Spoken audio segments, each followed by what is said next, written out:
Hello, I'm Clark Crawford, and welcome back to the latest edition of Clark Crawford Sports.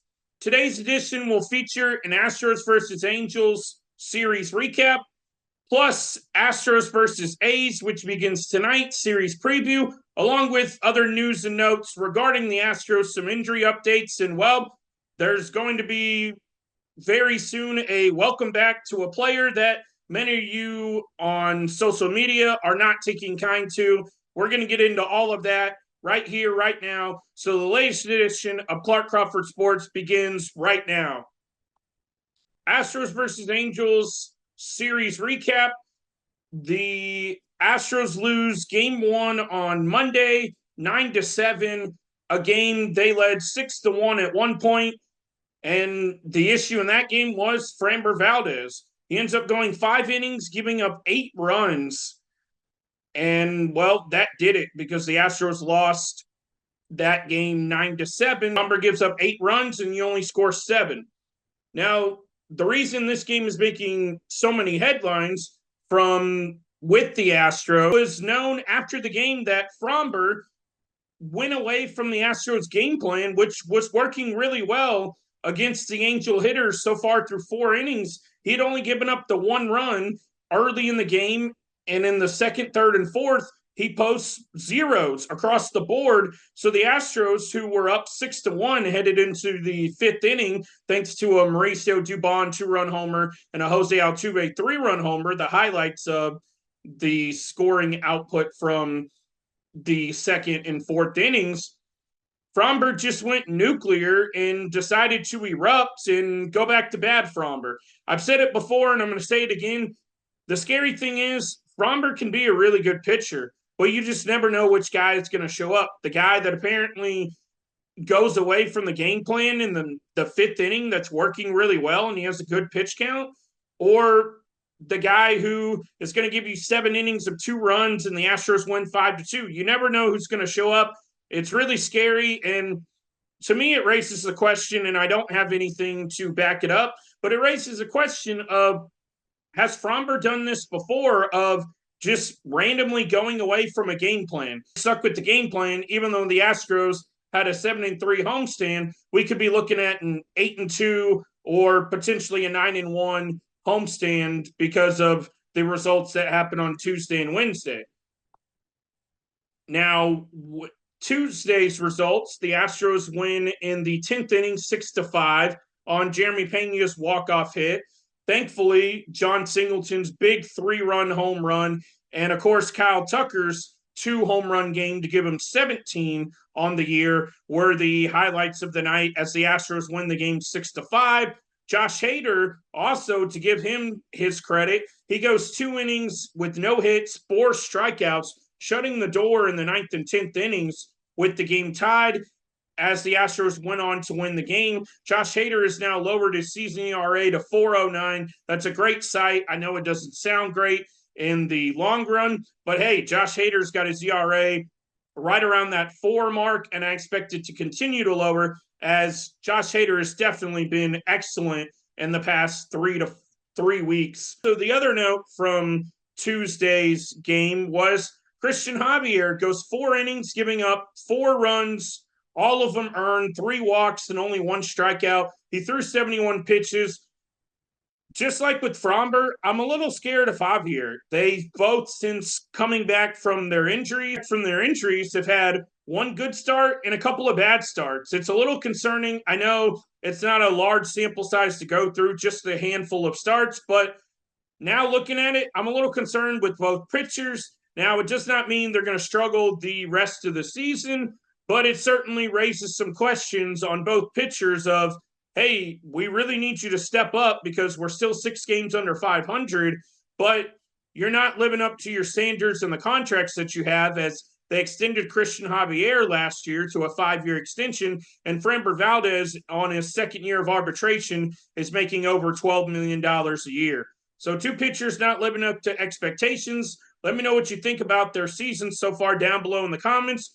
But I'm a little frustrated with both guys, and I just hope they're going to figure it out soon because, like I said, you're 22 and 28. You need both pitchers to start pitching much better if you're going to get back into the hunt of things in the American League West.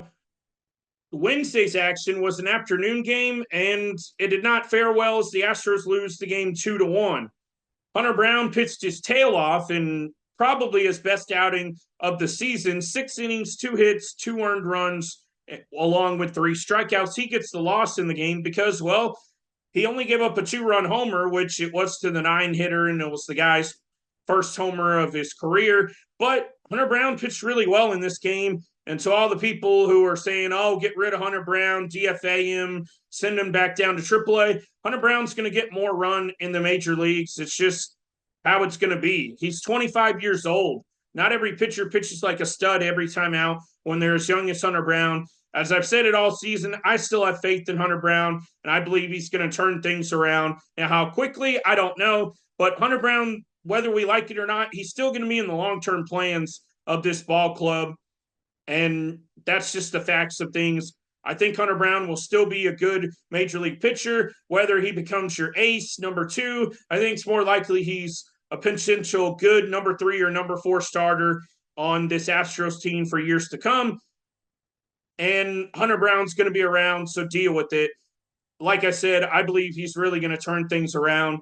Not much to talk about in Wednesday's series finale as you drop the series to the Angels 2-1 as the Angels take 2 of 3 from you.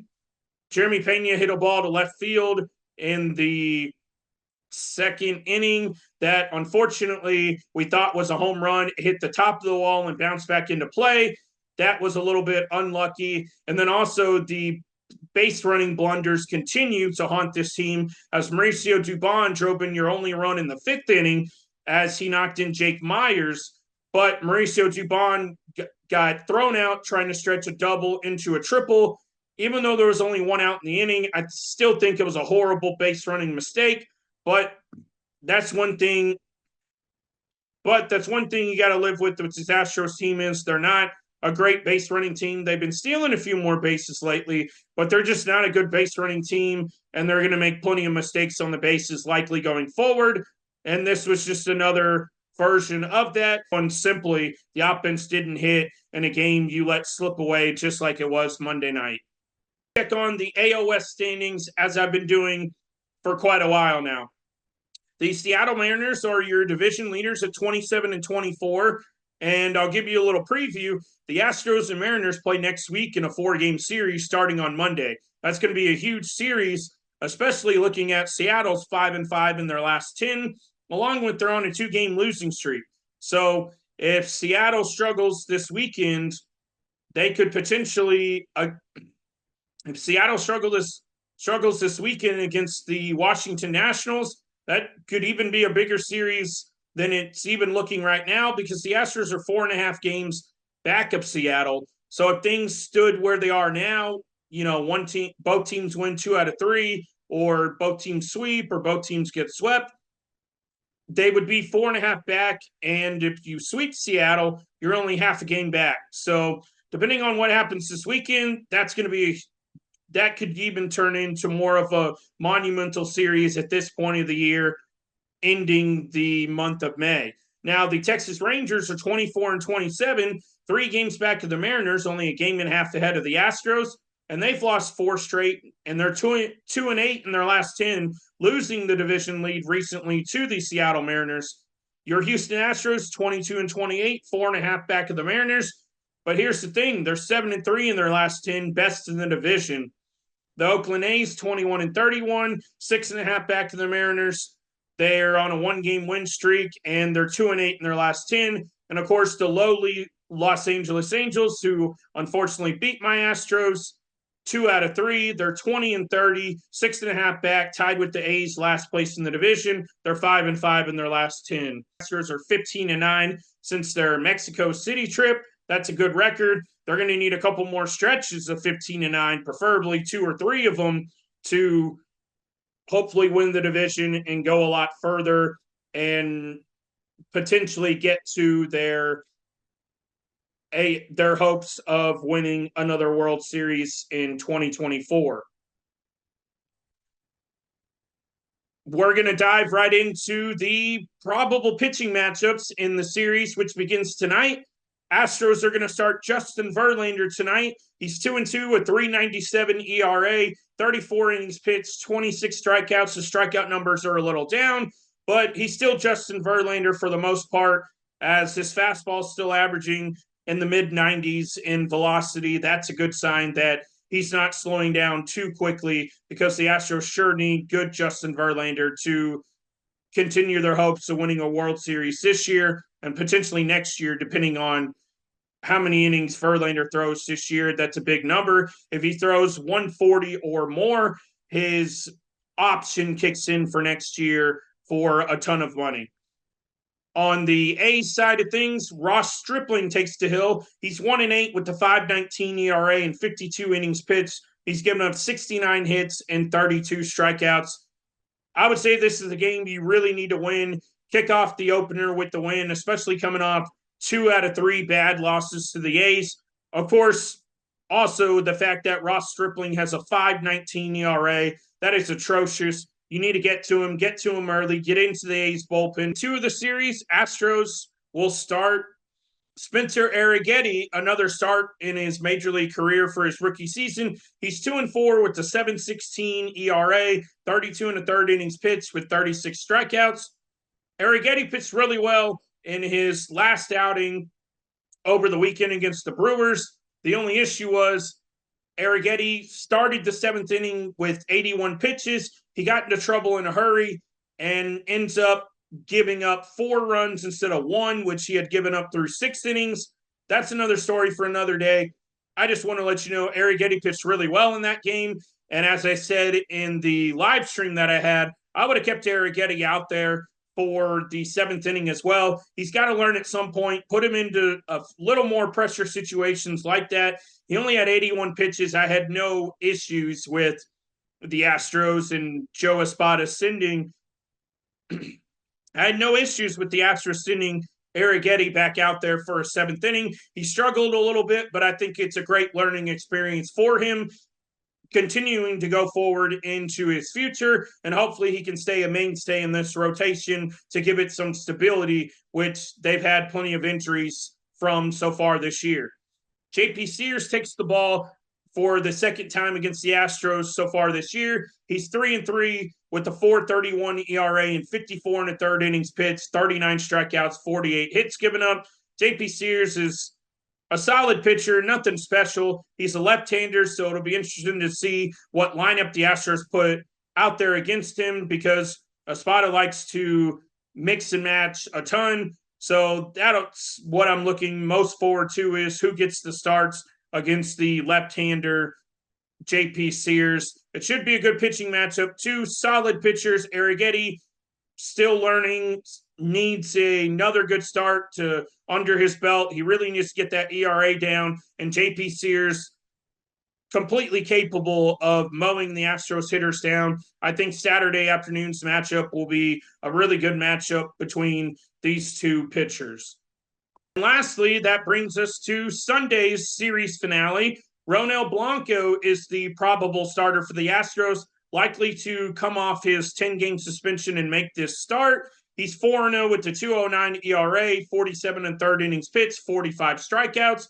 Ronel's last start was cut short after 3 innings after the whole rosin sweat situation, but I think the Astros have already put it behind them, and I'm not going to talk about it anymore. I gave my reaction to that a few videos back, and if you want to see that, go check that out. But it's past the Astros, and let's see how Blanco fares. I know he's thrown a couple of bullpens since then. As we're all hoping Blanco remains sharp after a 11-day layoff since his last start. That's going to be an interesting one to watch on Sunday afternoon, how Blanco fares from this long layoff of not pitching. The A's will counter with right-handed pitcher Aaron Brooks, 0-1 with the 4.15 ERA and 13 innings pitched. Not much to say about Aaron Brooks. He doesn't have much of a major league history. As I said last time the Astros faced him, as they did an okay job, not a great job.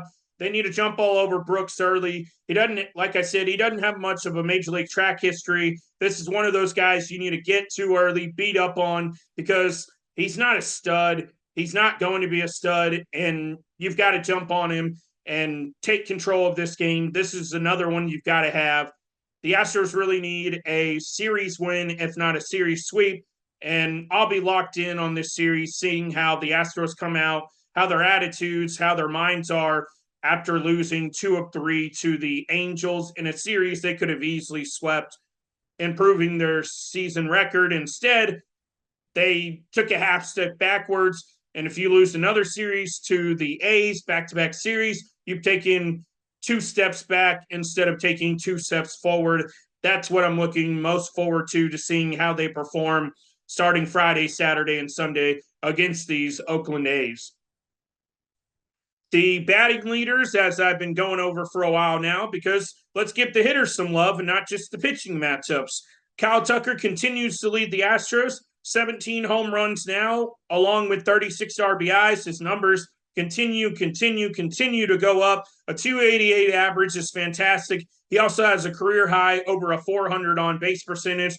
Kyle Tucker's been a stud. There's no other way to put it. He should be the American League starting right fielder in the All-Star game. If he wasn't, that's just a tragedy. I mean, look at the season he's having. He's first in the league in home runs.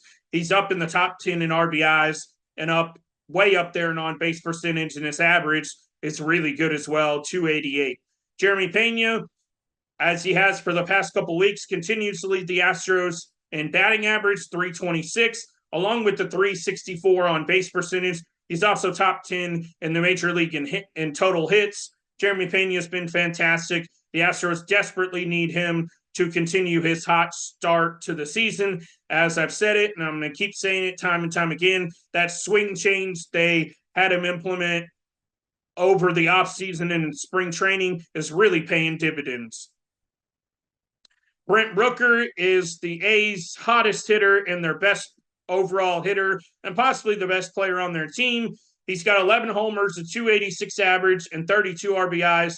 He leads the A's in all of those categories, along with his 364 on base percentage. If you leave it out over the plate, kind of like Kyle Tucker, I expect him, especially right now, to mash and pop a couple of home runs in this series if you're not careful with him. Kyle Tucker, one of the last times he was in Oakland, had a 3-homer game last year. So we might get some fireworks between these two power hitters. Brent Rooker is one of the A's All-Stars representatives last year, and he could very well be one of the representatives this year. He's dangerous, so the Astros really need to watch out for Brent Rooker, along with some of the other A's as well. But Brent Rooker is number one on the hit list of you got to shut him down. Not an actual hit list, but you've got to contain Brent Rooker if you really want to win this series. A couple of Astros news and notes before I end the latest edition of Clark Crawford Sports are Chas McCormick returned from the IL on Monday, and as he did not play till Tuesday, but Chas McCormick being back should help the Astros offense. Now, the real question is how much playing time he's going to get, because you've got Jake Myers, you've got Joey Loperfido out there, you've got Jordan. Of course, Kyle Tucker's going to play every day. Mauricio Dubon can play outfield. You've really got a log jam out there in the outfield right now. So unless Chas is performing, as he did not perform well on Tuesday at the plate, Chas has kind of lost his spot for right now because Jake Myers has been so hot lately. So I'm interested to see how much playing time McCormick gets in the upcoming series, because he's kind of the odd man out right now. Kind of got a logjam over there in the outfield. I'm interested and intrigued to see how Joe Espada figures things out and how he implements the lineup coming up in the next couple of weeks, because you've got a couple of hot bats, but then you've also got a couple of other bats you really need to get into the lineup to make sure they don't go cold, because what if Jake Myers goes cold, Chas is cold, or Dubon is cold as well? That's 3 ice cold outfielders. So you can't let that happen. He's going to continue probably to mix and match, and I'm interested to see how he does it moving forward. Urquidy will pitch for AAA Sugarland, the Space Cowboys, tonight, which is expected to be his final rehab start. I'll be locked in on how Urquidy does, and I'll give an update on that. If you miss it over this weekend, traveling holiday weekend, I'll give an update in my next video potentially a live stream this weekend. If not, an Astros versus Mariners series preview coming up on Monday. But Jose Urquidy getting close to returning. It's expected to be his last rehab start. We'll see how he fares. As long as he's healthy, I believe it'll be his last rehab start. But there's still a lot to be determined. The big question is, will he return to the Astros rotation or would he be put in the bullpen? I believe the roster move that will be made when Jose Urquidy does return is there's one guy in the bullpen that would probably get sent down that still has minor league options, and that's Parker Mushinski. I believe Parker Mushinski would be the guy to get optioned to the minor leagues. I don't believe this time with the roster move needing to be made that anybody's going to get DFA'd or anything like that. Now, speaking of guys who a lot of fans, or should I say almost every fan, wants DFA'd, and that's Jose Abreu. The latest update on Jose Abreu is, just like Jose Urquidy, he's making I guess you call it a rehab start for AAA Sugarland Space Cowboys tonight. That was announced earlier today. He's going to be in Sugarland, I would think, through the weekend, or it could just be one game if he hits really well, maybe two, maybe three, as Sugarland is home this week throughout the rest of the weekend.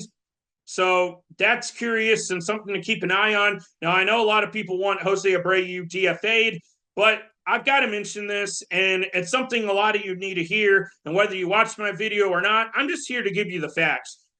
The fact that the Astros did not go directly to DFAing Jose Abreu, anybody who has a brain and has a pulse, instead of just complaining about it on social media, if you were smart and you read between the lines and you listen to the reports that I do, Jose Abreu, because they did not go directly to DFAing him and he accepted a assignment to West Palm Beach, which typically almost rarely, or you can say never happens for veterans like him, he was going to, because he generously accepted that assignment to West Palm Beach, and he's been down there, we'll say roughly a month now, he was going to get a second chance whether we liked it or not. I'm not a big fan of it. I thought Jose Abreu was done as an Astro, but the facts are he's not done, at least yet. So Jose Abreu is going to get a second chance, and I know a lot of you are saying, well, John Singleton's been good. Why are they doing this? Why are they doing that? John Singleton, I'm not going to say he's been atrocious, but John Singleton still is not, he's not a world beater, and he's only hitting 221 on the season with 5 home runs and 14 RBIs, and he's got a 697 OPS. All of those numbers are below average for the first base position. Now, John Singleton, I'm not discrediting anything he's done. He's been much better than Jose Abreu, but the facts are the facts, and that's why I'm here talking about this on my YouTube channel here. John Singleton is still giving you below average production at the first base position. Now, he has been better than Jose Abreu, and it's going to be interesting to see when Abreu does come back, whether it's for the Seattle series or they wait till next weekend against the Twins at home to bring him back. It's going to be interesting to see what they do with the position. Will a platoon? Will Jose Abreu get 2 weeks to figure it out while John Singleton sits? I don't know what's going to happen, but I know a lot of you are unhappy with the situation, hearing about it. I've seen all your tweets. I've seen all your Facebook comments, Instagram, whatever.